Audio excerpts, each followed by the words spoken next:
Karunungang Buhay kasama si Pastor Joey Umali. Dito lang sa 702 DZAS, Agapay ng Sambayanan.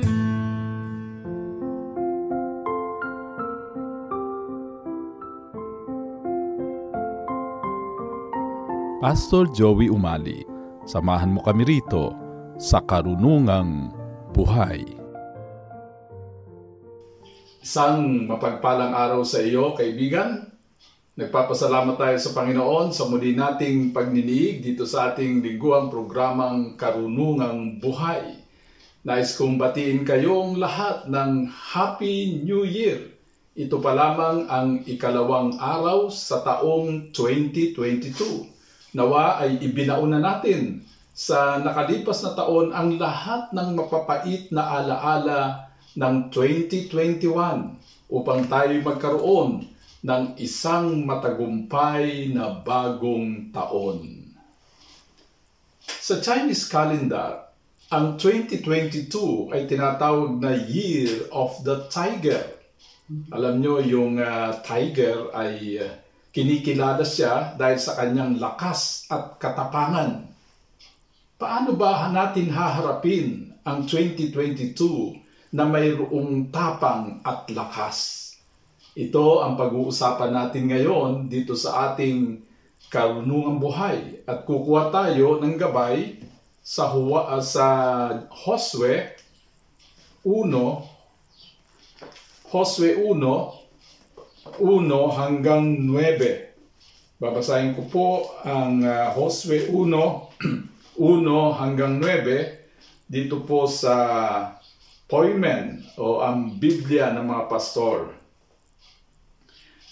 Nangyari nga, pagkamatay ni Moises na lingkod ng Panginoon, ang Panginoon ay nagsalita kay Josue na anak ni Nun na lingkod ni Moises na sinasabi, "Si Moises na aking lingkod ay patay na.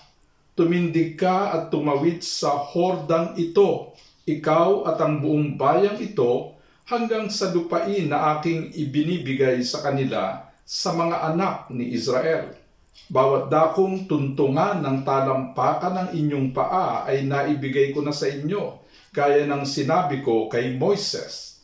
Mula sa ilang at sa Lebanon na ito, hanggang sa malaking ilog ng Euphrates, sa buong lupain ng mga Heteo, at hanggang sa malaking dagat sa dakong nilulubugan ng araw ay magiging inyong nasasakupan. Walang sinumang tao ang magtatagumpay laban sa inyo sa lahat ng mga araw ng inyong buhay. Kung paanong ako'y nakasama ni Moises, ako'y makakasama mo rin. Hindi kita iiwan ni pababayaan man. Magpakalakas ka at magpakatapang na mabuti, sapagkat ipamamana mo sa bayang ito ang lupain na aking ipinangakong ibibigay sa kanilang mga ninuno. Magpakalakas ka lamang at magpakatapang na mabuti. Gawin mo ang ayon sa lahat ng kautosang iniutos sa iyo ni Moises na aking lingkod. Huwag kang liliko sa kanan o sa kaliwa, upang ikaw ay maging matagumpay saan ka man pumunta. Ang aklat na ito ng kautusan ay huwag aalisin sa iyong bibig, kundi ito ay iyong pagbubulay-bulayan araw at gabi upang iyong masunod ang ayon sa lahat ng nakasulat dito, sapagkat kung magkagayoy iyong pagiginhawahin ang iyong lakad at magtatamo ka ng tagumpay. Hindi ba't inutusan kita? Ikaw ay magpakalakas at magpakatapang na mabuti. Huwag kang matakot at manlupaypay, sapagkat ang Panginoon mong Diyos ay kasama mo saan ka man pumaroon." Sa mga Israelita, ang Promised Land ang katuparan ng pinakamataas nilang pangarap. Ito ang simbolo ng kanilang kapahingahan at kalayaan. Ito ang salalayan ng kanilang dangal bilang isang lahi. Bawat individual at bawat institusyon ay may nilulunggating promised land o lupang pangako. Bilang isang individual, ano ba ang pinakamataas mong pangarap? na kung mararating mo'y masasabi mong, I have conquered my promised land. Sa verse 3 ng ating teksto ay ganito ang pangako ng Diyos sa mga Israelita. Ibibigay ko sa inyo ang lahat ng lupaing inyong maaabot. Kayang ibigay ng Diyos ang anumang kanilang pangarapin ora mismo. Ngunit ang handa lamang ibigay ng Diyos ay lahat ng lupaing natungtungan ng kanilang mga paa. Ang handa lamang ibigay ng Diyos ay ang pinamuhunanan nila ng pawis, pagod, at maging ng dugo. Hindi nababago ang pamamaraan ng Diyos hanggang sa kasalukuyan. Things that really matter and last are those things that God gives as a result of hard work and strong determination. Ang mga hindi pinagpaguran at pinaghirapan ay hindi nagtatagal. Kaya yung mga pinanalunan sa sugal o mga games of chance, hindi nagtatagal ang mga iyon. Yung mga yumaman dahil sa sugal, sa huli nauuwi rin sa wala. Yung mga yumaman dahil sa pangungurakot at pagsasamantala sa kanilang tungkulin, sa huli nawawala rin sa wala o nauuwi rin ang lahat sa wala. In short, pagkatapos nating mangarap, kailangan tayong kumilos. Pagkatapos nating managinip, kinakailangan tayong gumising. Kailangan laging magkasama ang pangarap at pagpapagal upang marating ang finish line. Ang pagpapagal na walang pangarap ay tiyak na hindi makararating sa finish line. Ang pangarap naman na walang pagpapagal ay hindi makakaalis sa starting line. Our text tells us that before you can conquer your promised land, you need to cross your Jordan River. Crossing the Jordan River provides an entrance into the promised land. Nang tumakas ang mga Israelita patungo sa promised land mula sa tumutugis na Egyptian army, kinakailangan nilang tawirin ang nanganganib na Red Sea. Ngunit matapos nilang matawid ang Red Sea at manatili sa ilang sa loob ng 40 years, kailangan nilang gapiin ang sarili nilang takot, pangamba at pag-aalinlangan sa pamamagitan ng pagtawid doon sa Jordan River. Sa atin rin, bago natin marating ang ating promised land, kailangan tawirin muna natin ang ating Jordan River. Ang promised land ay simbolo ng kapahingahan at kapanatagan. Sa kabilang dako, ang Jordan River ay simbolo ng kapaguran at panganib. Noong panahon ni Josue, lubhang mapanganib ang pagtawid sa Jordan River for two reasons. Una, malalim at madalas ay may unos sa Jordan River and there was no bridge. They had no boats. Ikalaway, sila'y lilipat sa isang enemy territory. Walang mga kaibigang magwe-welcome sa kanila. Ang haharap sa kanila'y mga kaaway. Bago mo marating ang iyong promised land, kailangan mong tawirin ang iyong Jordan River kung saan naruroon ang panganib at mga kaaway na hahadlang upang matungtungan mo at maangkin mo ang iyong promised land. Dahil dito, ang pagtawid sa Jordan River ay mangangailangan ng tapang at tibay ng loob.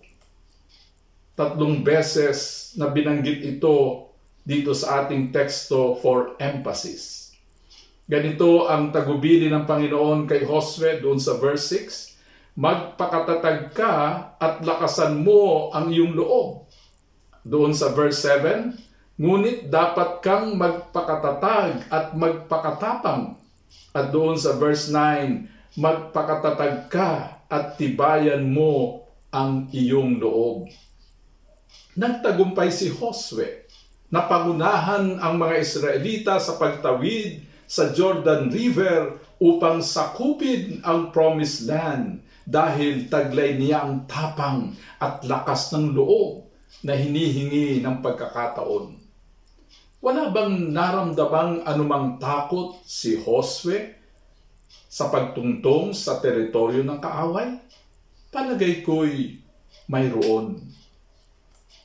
Ang katapangan ay hindi nangangahulugan ng kawalan ng takot sa harap ng panganib. Ang katapangan ay nangangahulugan ng pagharap sa panganib sa kabila ng takot. Isang batalyon ng mga sundalo ang lulusob sa enemy territory. Napansin ng commanding officer na nanginginig ang tuhod nito. Lumapit ang commanding officer at ang sabi doon sa sundalo, "Don't worry, young man," sabi niya. "That's just ordinary." Talagang manginginig ang iyong tuhod sa takot. Ngunit ang mahalaga ay tumayo ka at labanan ang iyong takot. Siguradong nanginig din ang mga tuhod ni Josue sa takot. Ngunit ito'y nagmarsya. Dinaig ng kanyang tapang at tibay ng loob ang kanyang takot. Saan humugot si Josue ng gayong katapangan at lakas ng loob? 4 ang maaari nating banggitin. Una, nasa kanyang genes, nananalaytay sa kanyang dugo ang katapangan at lakas ng loob. Ito'y taglay na niya simula nang siya'y isinilang. Genes is a region of DNA that controls a hereditary characteristic. Marahil, minana niya ang katapangan at tibay ng loob sa kanyang tatay. Alam nyo, very significant na doon sa Josue 1:1 ay binanggit ang pangalan ng kanyang tatay. Ganito ang wika, pagkamatay ni Moises, sinabi ni Yahweh kay Josue na anak ni Nun. Ipinahiwatig dito, nakilala si Nun ng panahong yon. Marahil kilala siya sa katapangan at tibay ng loob. Kaya like father, like son.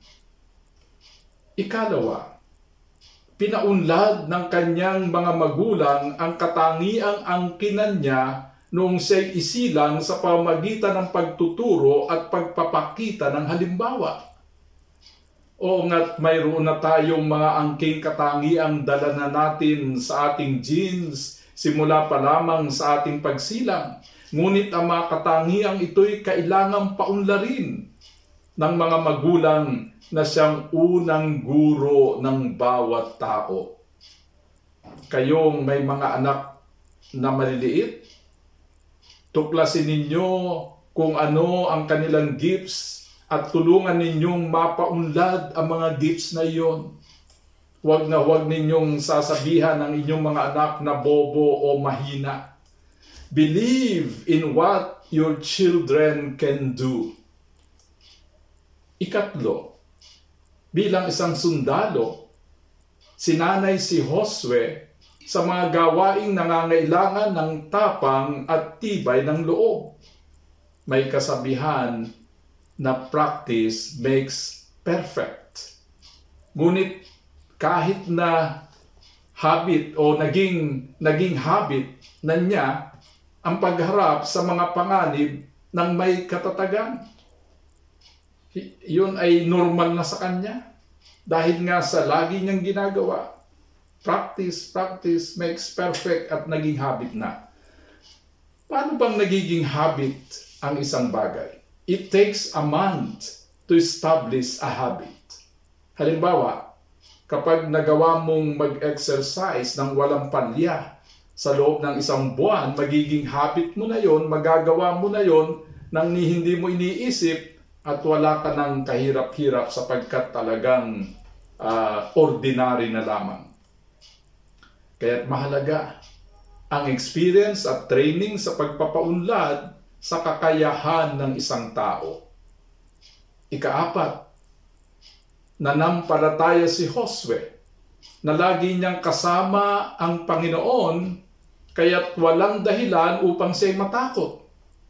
Inangkin niya ang katotohanan ng sinabi ni Yahweh dun sa verse 9. Huwag kang matakot o mawala ng pag-asa. Ako si Yahweh ang iyong Diyos ay isa sa iyo saan ka man pumunta.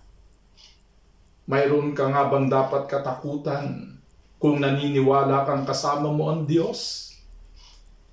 May takot man si Josue, ngunit mas malaki ang kanyang pananampalataya sa Diyos na makapangyarihan sa lahat kaysa doon sa kanyang takot.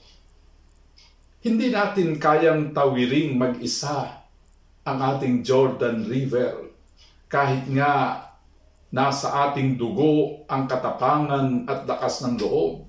Kahit tayo'y tinuruang mabuti ng ating mga magulang, kahit tayo'y sinanay sa pagharap sa mga panganib, we need the company of others and more importantly, God's company for us to be able to cross our Jordan River so that we can set foot on our promised land.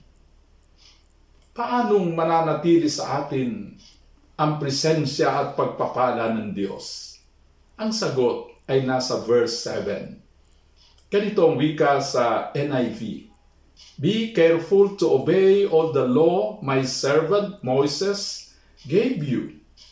Do not turn from it to the right or to the left, that you may be successful wherever you go. Kailangang lumakad tayo sa tuwid na daan. Huwag sa dating daan. Huwag kakaliwa o kakanan, kailangang straight. Kapag ginawa natin ito, mangyayari ang pangako ni Yahweh doon sa verse 8. Sa gayon, giginhawa ka at magtatagumpay. Wow! Giginhawa ka at magtatagumpay. Hindi ba't ito ang pangarap ng lahat ng tao? Ang gabay natin upang guminhawa at magtagumpay ay hindi ang gabay ng mga bituin, hindi ang gabay ng mga manghuhula. Ang gabay natin ay ang salita ng Diyos. Kaya't ang tagubilin sa atin sa verse 8 ay ganito, huwag mong kaliligtaang basahin ang aklat na iyon. Dili-diliin mo yon araw at gabi. May inihandang promised land ang Diyos sa iyo bilang pinakamamahal niyang nilikha. But God will not give this promised land to you on a silver platter. You've got to work hard for it. Kailangan mong makiisa sa magandang layunin ng Diyos sa iyo. Kailangan mong tawirin ang iyong Jordan River. At sa pagtawid na ito, sumampalataya kang kasama mo ang iyong lifetime coach, ang ating Panginoong Hesus, upang ikaw ay magtagumpay at guminhawa. Tayo'y manalangin. O banal naming Diyos, salamat po na meron kang inihanda sa aming promised land. Ngunit kailangan naming matawid ang aming Jordan River bago sumaamin ang promised land. At salamat din, Panginoon, sa iyong pangako na kung kami ay sa iyo sa pamamagitan ng pananampalataya namin sa iyong bugtong na anak na si Jesus, sasamahan mo kami saan man kami pumunta hanggang sa makamit namin ang aming promised land. Sa pangalan ng Ama, ng Anak, at ng banal na Espiritu. Amen. Maraming salamat sa iyong pagsubaybay. Hanggang sa muli, tandaan mo, mahal ka ng Diyos kahapon, ngayon, at bukas.